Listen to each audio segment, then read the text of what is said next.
வணக்கம். இன்னைக்கு நம்ம ஷப்னா ஹாஸ்பிட்டலில் இருக்க கைனகாலஜிஸ்ட் தமிழருவி மேமை மீட் பண்ண போகிறோம். வணக்கம் மேம். வணக்கம்மா.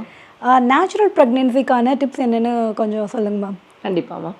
நேச்சுரல் ப்ரெக்னென்சினா என்ன அப்படின்னா, முதல்ல ஒரு கப்பல் வந்து கல்யாணம் ஆன உடனே அவங்களாவே கன்சீவ் ஆகிறது, எந்த விதமான ட்ரீட்மெண்ட்டும் இல்லாமல்.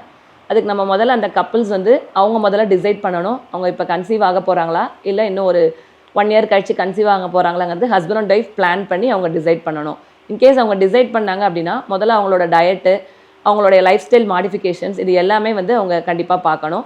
டயட் அப்படின்னா அவங்க வந்து ஹெல்த்தி டயட்டாக எடுக்கணும், நிறைய ஃப்ரூட்ஸு வெஜிடபிள்ஸ் அந்த மாதிரி எடுக்கணும். அந்த மாதிரி ஹஸ்பண்ட் வந்து இன்கேஸ் ஆல்கஹாலிக் ஸ்மோக்கராக இருந்தால் அதை முதல்ல ஸ்டாப் பண்ணணும். அப்புறம் அந்த மதருக்கு வந்து, அதாவது அந்த பெண்ணுக்கு வந்து முதல்ல அவங்களோட பீரியட்ஸ் எல்லாம் வந்து ரெகுலராக இருக்கா அப்படிங்கிறது வந்து அவங்க தெரிஞ்சுக்கணும். ஏன்னா பீரியட்ஸ் ரெகுலராக இருந்தால் மட்டுமே அவங்களோட கருமுட்டை வளர்ச்சி வந்து நார்மலாக இருக்கும், அந்த கருமுட்டை வெடிக்கிற டைமும் வந்து கரெக்டாக இருக்கும். இது ரெண்டுமே நார்மலாக இருந்தால் மட்டும்தான் வந்து அவங்களுக்கு நேச்சுரல் கன்செப்ஷன் நடக்கும்.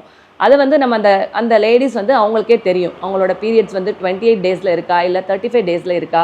ஒவ்வொரு பெண்களுக்கும் ஒவ்வொரு மாதிரி இருக்கும். சில பெண்களுக்கு 28 டேஸ்லேயே வந்து அவங்களோட பீரியட்ஸ் வந்துடும். அவங்களுக்கு வந்து 11th டே டு 21st டேயில் ஓவலேஷன் சொல்லுவோம்.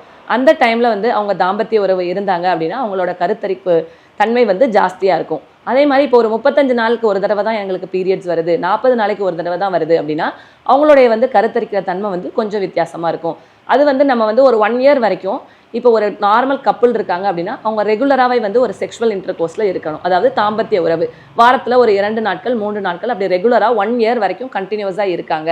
அப்படிங்கிற பட்சத்தில் அவங்க கன்சீவ் ஆயிடுவாங்க. அது ஆகலை அப்படின்னா தான் நம்ம அடுத்த விதமான ட்ரீட்மெண்ட்டுக்கு வந்து டாக்டரை போய் பார்க்கணும். இதுதான் வந்து நேச்சுரல் கன்செப்ஷன். அதுவும் போக நேச்சுரல் கன்செப்ஷனில் மெயின் டிப்ஸ் என்ன அப்படின்னா, அந்த ஆண்களோட விரைப்புத்தன்மை அதெல்லாம் வந்து நார்மலாக இருக்கணும். விரைப்புத்தன்மை அப்போ விந்தணுக்களும் நார்மலாக இருக்கணும். இது எல்லாமே நார்மலாக இருந்தது அப்படின்னா ஒரு கப்புளுக்கு வந்து மேக்ஸிமம் 1 இயர்க்குள்ளே அவங்களுடைய பாடியில் உள்ள எல்லாமே நார்மலாக இருக்குது, விந்தணுக்கள் நார்மலாக இருக்குது, நகர தன்மை நார்மலாக இருக்குது, அவங்களோட விரைப்புத்தன்மை நார்மலாக இருக்குது. பெண்களை பொறுத்தளவு அவங்களுடைய மாதவிடாய் நார்மலாக இருக்குது, அவங்களோட ஓவுலேஷன் டைம் நார்மலாக இருக்குது. இது எல்லாமே நார்மலாக இருந்தால் கண்டிப்பாக 1 வருஷத்துக்குள்ளே அவங்க வந்து அந்த கப்பல் வந்து கன்சீவ் ஆயிரும்.